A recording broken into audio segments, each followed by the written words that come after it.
Civil. Ang choir ay mga civil.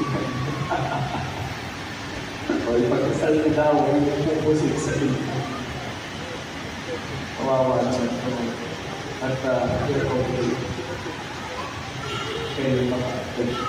sa mga umumusik sa inyo. Ano ba yung gagawin? Ipagdasal. Ito po ay taliwas sa ating nature bilang tao. Our human nature is different. At kung ang pamamaraan ng mundo ang masusunod, kung ang pamamaraan natin dito sa mundo ang masusunod, ang kaaway ginagantihan, pinampalutasan, alin mo din. Tinura ka, murahin mo din. Pamamaraan ng mundo. Pero iba talaga ang pamamaraan ng Panginoon. Parang baliktad talaga ang mundo ni Jesus. Para kay Jesus, ang kaaway, pinapatawad. Ang umuusig, pinagdadasal. Pero hindi lang tayo inuutusan ni Jesus. Hindi lang ito iniatas ni Jesus sa atin.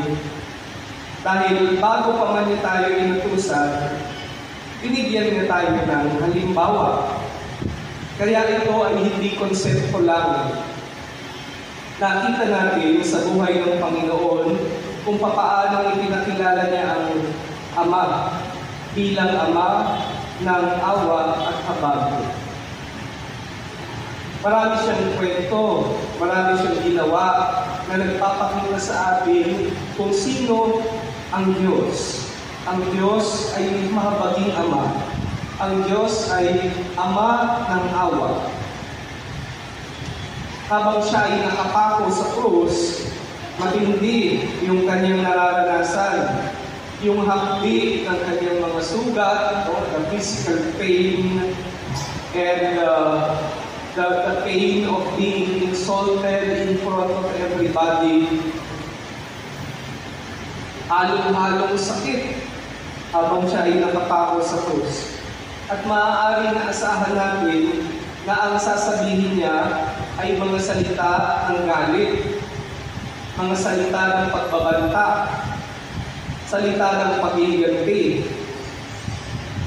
Kayo po kung mga baba dito, tatanda ko kayo sa kami.